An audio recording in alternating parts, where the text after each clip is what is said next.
We're just a few hours away from Apple's next event, and in this video, I want to go over the last minute, the absolute final things we've been hearing about WWDC 2023. This event is happening on Monday, June 5th, and I kid you not when I say, and I mean this is going to be one of the biggest Apple events in history, if not the biggest Apple event ever. And I think by the end of this video, you will see why. Not only are we getting updates to software, which I want to start with, we're getting an entirely new piece of hardware, the headset, new Macs. Let's start off with iOS 17. That's always something that I look forward to every single year. We continue to hear that this update will have a renewed focus on bug fixes and performance, but it will have some cool new features like the new Journal app. And we've gotten our most concrete idea yet of how this new Journal app is actually going to work. According to Bloomberg's Mark Gurman, you'll be able to log your mood and your emotion over time in this, but you'll also be able to update your friends on what you're up to. Like if you're on a bike ride, you'll be able to go into this journal and be like, I took a bike ride today and it was nice.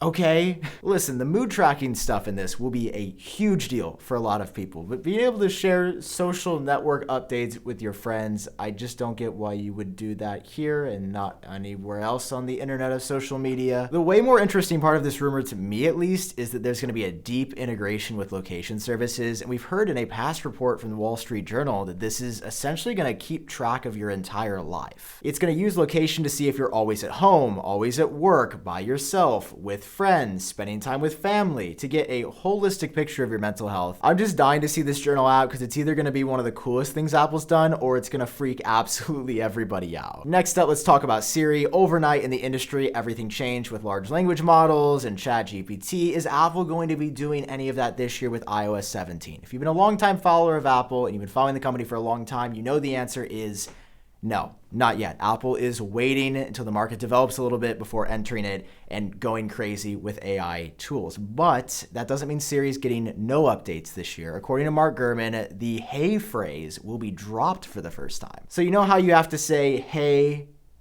try not to set off all your devices, Siri. Hopefully that was a long enough space. You know that trigger phrase that makes your phone light up and you can talk to it? That hey part is going away. So you're just going to be able to say, Siri, set a timer for 15 minutes. Siri, how's the day going? Siri, how's the weather in Cupertino?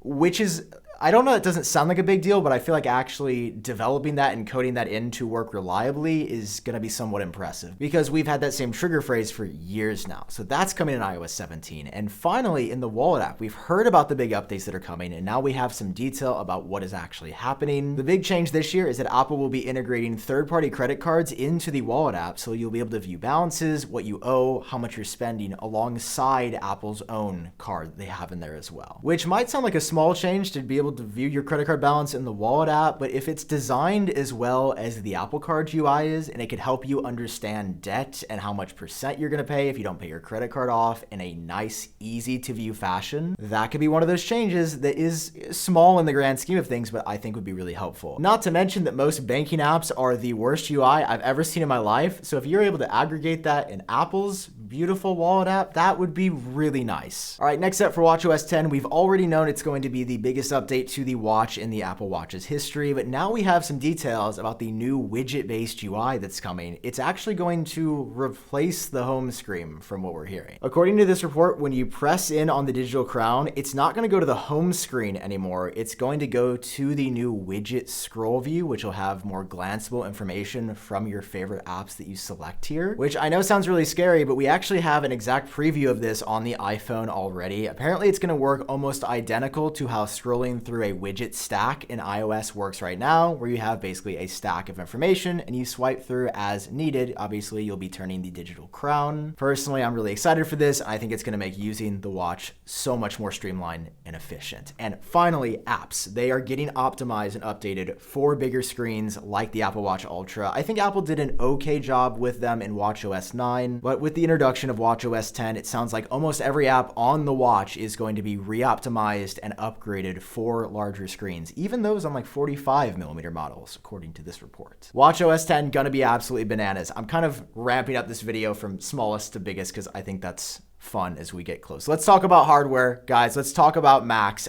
Breaking news, new Mac Studios coming at this event. Yeah, pretty much out of nowhere over the past couple of days, this Mac Studio story has developed that Apple was testing some Macs with new chips inside, and then it became clear that these new Macs had M2 Max and M2 Ultra inside. And with the only pair of Macs that currently have M1 Max and M1 Ultra in them being the Mac Studio, the big aluminum guy right here, Apple is deciding mid-year at this event to update them with new M2 Max and M2 Ultra chips. Now, while the M2 Max has been out for a couple of months inside the new 14 and 16-inch MacBook Pros, the M2 Ultra, it's going to be the first time we see this in a product, and we have the spec sheet. Compared to the M1 Ultra, we're going from 20 to 24 CPU cores and from 64 to 76 GPU cores with an option of 64 128 gigabytes or 192 gigabytes of RAM. Unified RAM, might I add. When I first heard this, I was super skeptical. This didn't make a lot of sense to me, but Mark Gurman seems to be really confident about this, tweeting about it multiple times, saying that he is basically 100% sure that these will be coming at the event. That's in addition, by the way, to a new 15-inch version of the MacBook Air with an M2 chip. That computer's still coming as well. The bad news in the Mac section is that macOS 14, macOS Malibu, or whatever they call it, it sounds like it's going to be pretty tiny, and from this report, it says it's just going to basically copy the features that the iPhone is getting. So maybe the new Journal app goes on there,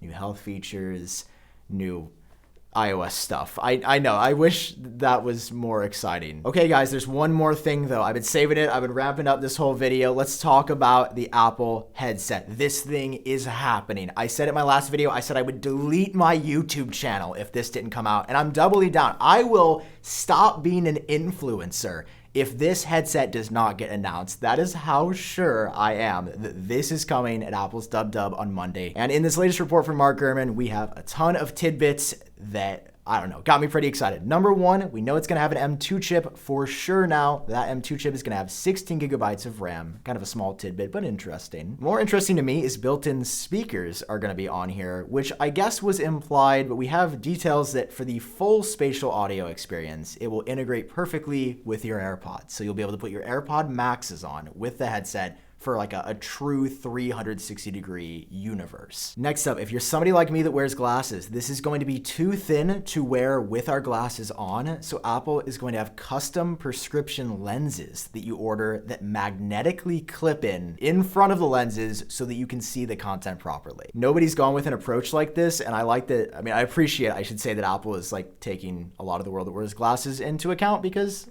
hey, that's me. I'm that guy. They are also taking into account people with Meniere's disease, past traumatic brain injuries, post-concussion syndrome, migraines, vertigo, ADHD, ADD, anxiety. I also have anxiety. This is going to be apparently a warning label or content box put on here that's like, you might not want to touch this immersive environment because it can make these symptoms that you have worse. Now, this is not like an Apple exclusive thing. It's just kind of a problem in general with VR. It can be triggering for some of those circumstances, but interesting and cool that Apple is pretty upfront about that. They're not hiding it in the terms of service. There's been a lot of questions about apps on this device and how that's going to work, and the way it sounds right now is that it's basically going to look like the iOS home screen of 3D icons in front of you when you put this on, and according to this report, every single iPad app will work with the headset out of the box. Yeah, it sounds like with no additional work from the developer, you'll be able to use any iPad app natively the way that Apple has coded the software here. That will just work on day one with this headset, which sounds pretty powerful. That being said, I do have some bad news. I know I shouldn't end this video with some bad news, but I gotta be honest with you guys. There are some rumblings that this $3,000 headset, which that's what it's gonna cost, it will only be available in the US, here in my country, in the United States at launch, and you'll have to like import it to other countries yourself. That's not confirmed, and Apple may have changed their mind, but Gurman says there was a point when Apple was saying like US launch only, which, I mean, good for me, not great for anybody that doesn't live in the US. That would be really annoying. Number two, the launch is not coming at WWDC. We are getting it unveiled. We're going to hear all about it, but it's not coming until one of three release dates. It's either coming with the iPhone 15s in September, later in December of 2023, at the very tail end of the year, or it's coming in 2024. Oh, dude, When I heard the 2024, I was just like, just take me out back right now, man. If Apple unveils this at WWDC and I have to wait until 2024 to touch this headset, come on. Come on, I can't do that. That's not realistic. And finally, the last bad news is that I have not yet gotten an invite to WWDC, but Apple, if you're watching, I'm right here, guys. I'd love to come to the event and go hands-on. This does actually tie into some other news for the headset, which is that Apple has set up dedicated hands-on areas. There's going to be a whole tent for press, and if you're a developer there, if you did get invited to WWDC, dude, you're going to likely get to go hands-on with the headset too. Obviously, I'm so excited for you. You got to let me know how it is if you try this thing out. I think it's going to be banana pants because it's focusing on games. It's focusing on VR FaceTime. That's a specific demo that Apple has ready for folks to try on Monday. Plus, you're going to be able to do some productivity stuff like video editing on this headset too. We're here. We're in the midst of it. This is a moment. This feels like a moment. And remember, guys, the next day after this gets announced in San Francisco, I'm going to be doing an event. Genius Bar Goes Dark, my live show with Luke Miani, John Prosser, and Noah Rubin. That is happening. It's sponsored by Clean My Mac, who we love so much. Makes my Mac run super fast. And they're powering the event. You should get your ticket down below at geniusbargoesdark.com if you haven't already. Thank you for watching. I think this is going to be a big deal. I love you guys. When I think when I talk to you next, it's gonna be out. The iOS 17 update is gonna be out. All right, I'll talk and everything else. I'll talk to you guys later. Bye bye.